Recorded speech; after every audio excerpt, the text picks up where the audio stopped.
오랜만에 찾은 고향집은 주인을 잃은 채 고요하기만 합니다. 평생을 자린고비라고 불리던 아버지. 동네 사람들은 아버지를 두고 소금 영감이라 부르곤 했지요. 여름이면 부채 하나로 더위를 나시고 겨울이면 내복 한 벌로 그 모진 바람을 견디셨던 분. 불 하나 켜는 것조차 아까워 늘 어둑한 방에 앉아 계시던 그 모습이 어린 제 눈에는 참 지독해 보이기도 했습니다. 이제 아버지가 떠나신 빈자리를 정리하며 생각합니다. 당신은 무엇을 위해 그토록 아끼고 또 아끼셨을까요? 낡은 장롱 깊숙한 곳, 손때 묻은 작은 금고 하나가 눈에 들어옵니다. 평생 누구에게도 보여주지 않으셨던 아버지의 비밀이 잠들어 있는 곳이지요. 기억나시는지요? 그 시절 우리의 가난을. 콩나물 한 줌 더 얹어달라고 생선가게 아주머니와 신랑이 하시던 아버지의 등 뒤에서 저는 얼굴이 화끈거려 도망치고 싶곤 했습니다. 친구들은 메이커 운동화를 신는데 시장통에서 사온 검정 고무신을 신기시며 질기고 튼튼해서 최고다 하시던 말씀이 어찌나 야속하던지요. 그때는 몰랐습니다. 아버지가 지갑을 닫으실 때마다 당신의 마음은 얼마나 아리셨을지. 자식에게 더 좋은 것 입히고 싶지 않은 부모가 세상 천지에 어디 있겠습니까? 단지 그 시절 가장의 어깨 위에 놓인 삶의 무게가 너무도 무거워 당신의 자존심을 깎아 우리 가족의 밥상을 채우셨다는 것을 철없던 저는 미처 알지 못했습니다.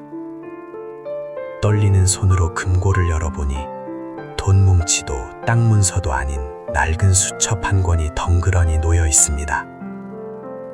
모서리가 다 해져 너덜너덜해진 검은 수첩.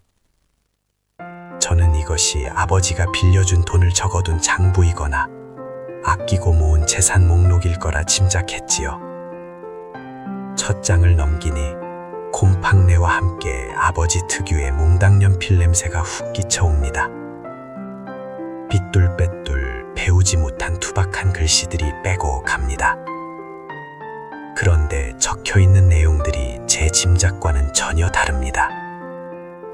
숫자가 아니라 날짜와 짧은 문장들이 가득합니다. 1988년 3월 막내 중학교 입학금 납부 기특한 놈. 1992년 겨울 큰애 첫 월급으로 내복 사온 날 아까워서 못 입겠다. 1995년 가을 우리 마누라 무릎 수술비 모은 날 이제 덜 아프겠지. 수첩은 가계부가 아니었습니다.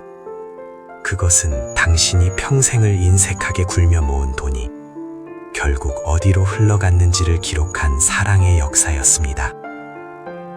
10원 한 장 허투루 쓰지 않으셨던 그 지독함은 자식들 기죽지 않게 공부시키고 아내 약값 대기 위한 처절한 몸부림이셨던 겁니다. 한 줄 한 줄 읽어 내려갈 때마다 제 가슴 속에서 뜨거운 것이 울컥 치밀어 오릅니다. 어느덧 저도 아버지가 계셨던 그 나이가 되었습니다.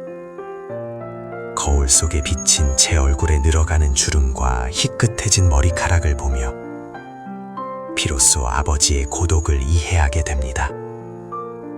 중년이란 그런 때인 것 같습니다. 앞만 보고 달려왔는데 문득 돌아보니 청춘은 저만치 가 있고 남은 것은 책임감이라는 무거운 짐뿐일 때가 있지요. 때로는 세상 한복판에 홀로 서 있는 듯한 외로움이 밀려오기도 합니다. 누구에게 힘들다 투정 부릴 수도 없는 나이. 아버님도 그 컴컴한 방 안에서 홀로 이 수첩을 적으며 그 고단한 마음을 달래셨겠지요. 당신의 인색함은 외로움을 견디는 방식이자 가족을 지키는 유일한 방패였음을 이제야 깨닫습니다. 수첩 수첩의 중간쯤 유난히 꾹꾹 눌러 쓴 글귀가 보입니다. 여보, 고생만 시켜 미안하오. 당신 먼저 가면 내가 어찌 살까. 평소엔 무뚝하고 큰 소리만 치시던 아버지가 어머니 몰래 삼키셨던 눈물이 그 글자 속에 배어 있습니다. 우리네 부부 사이도 그렇지요. 젊을 땐 불같이 사랑하고 또 치열하게 싸웠지만 나이 들어보니 결국 곁에 남는 건 평생의 친구이자 동반자인 배우자뿐입니다. 서로의 굽은 등을 쓰다듬어주고 아픈 무릎을 주물러주는 그의 뜻한 정. 그것이 우리를 살게 하는 힘이라는 걸 아버지는 알고 계셨던 겁니다. 수첩의 마지막 장으로 갈수록 글씨에는 힘이 없고 떨림이 느껴집니다. 병석에 누워서도 펜을 놓지 않으셨던 게지요. 하지만 그 내용은 이전과 달라져 있습니다.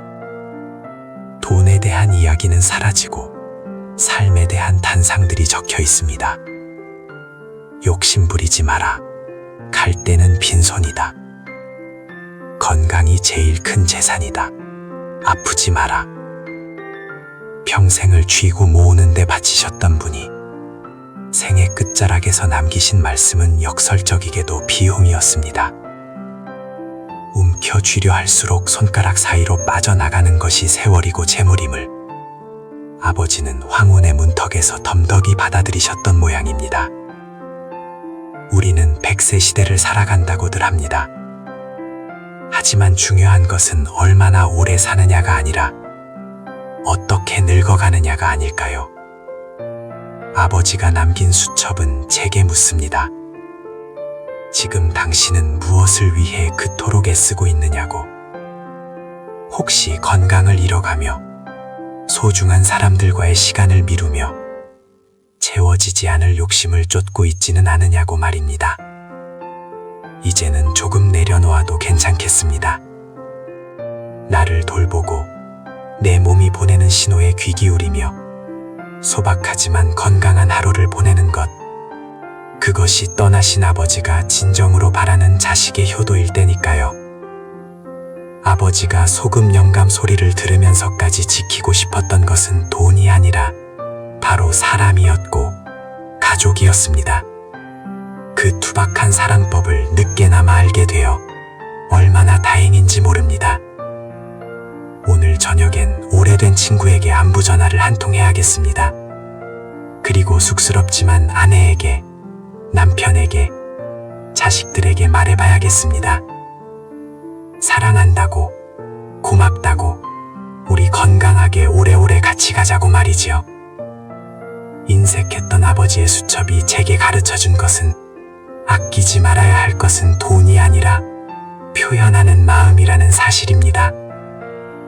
밤하늘의 별이 총총합니다. 저 별 중 하나가 되어 내려다보고 계실까요? 아버지, 당신이 남기신 낡은 수첩 덕분에 저는 오늘 제 인생의 가장 따뜻한 페이지를 넘겨봅니다.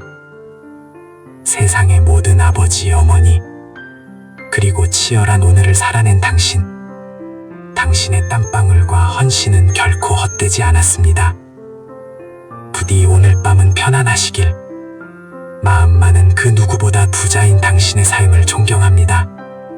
고맙습니다. 사랑합니다.